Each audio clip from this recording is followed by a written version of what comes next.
people floating by in cars, calling for them to rescue them. And other people have described how the police or other people managed to get them out of cars so that they could walk to safe areas.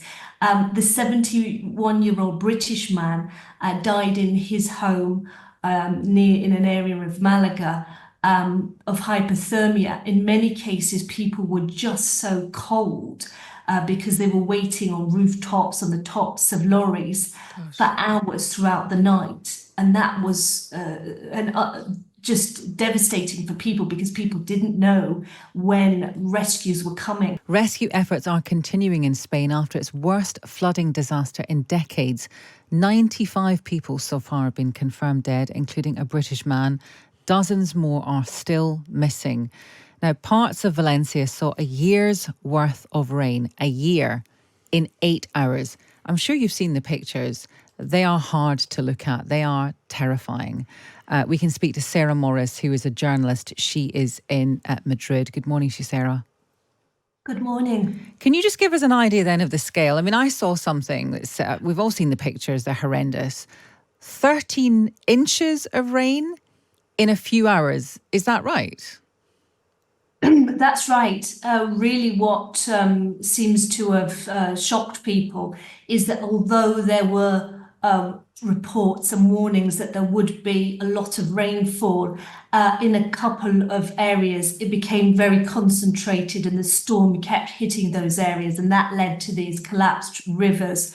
I think in one of those areas, they got enough rainfall for an entire year within 8 hours. And that was really something that the infrastructure, the ravines, the rivers, the roads, just really couldn't cope with. And I suppose the question here, and maybe, I don't know, maybe this comes from a position of kind of, oh, it couldn't happen here type of thing. It couldn't happen in Spain. But the people who died, were they... You know, I think people look at that stuff and they think, what would I do in that situation? Would I get to high ground? Would I go high up in a building? What would I do? There were a lot of cars, obviously, that were being washed away. And is that where a lot of the fatalities happen? People swept away in their cars? Yes, I think that's the big question this morning that it was already starting yesterday is, did the alert system work? Because there was a civil protection, which is a service designed to protect people, and it sent out its alert at 8:15 to mobile phones. By then, people were already in their cars, people were trapped in shopping centres, trapped in their homes. And a lot of people had left their homes when presumably it might have been more recommendable to have stayed home. So really, there's a question about, was there coordination? Because the state weather agency was warning about this being a high impact situation that could have repercussions for people's lives. It was warning that on Monday evening, and it looked as if the police, the emergency services, they were all ready, assembled on the Tuesday morning.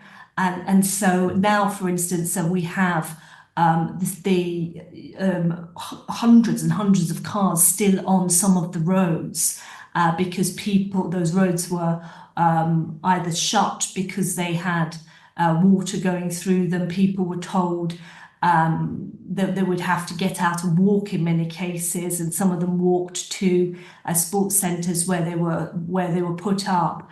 But yes, people describing people floating by in cars, calling for them to rescue them, and other people have described how the police or other people managed to get them out of cars so that they could walk to safe areas. The 71-year-old British man died in his home in an area of Malaga of hypothermia. In many cases, people were just so cold because they were waiting on rooftops, on the tops of lorries for hours throughout the night. And that was just devastating for people because people didn't know when rescues were coming. There've been hundreds and hundreds of people rescued, Nevertheless, we should point that out. It has been an enormous operation for the emergency services. And in many cases, people were spectacularly airlifted through helicopters. I think you've probably seen that image of someone trying to rescue all her pets, her dog, and lifted up in the helicopters. People were, yeah, appealing for help and filming the most incredible situations to try to get help in many cases for their loved ones, because a lot of people this morning are still waiting for news as to what has happened to the people they care about. Yeah. And of course, very chaotic because there is no electricity in many parts, still darkness, blackness, Yeah. and and the mobile networks still very, very sketchy, their coverage. And do the authorities have any idea of how many people are actually missing? Because it's at least 95 people who've died. Is there a number on how many people are unaccounted for?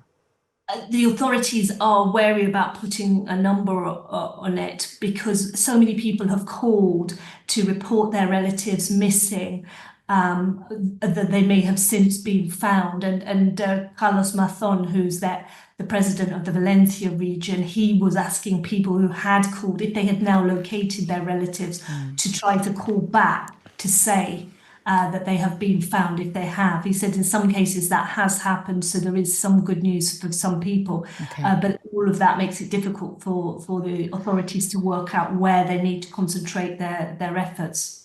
Sarah, thank you very much for that. That is Sarah Morris. She's a journalist in Madrid reporting on those floods, terrible floods in parts of Valencia. 95 people so far confirmed dead.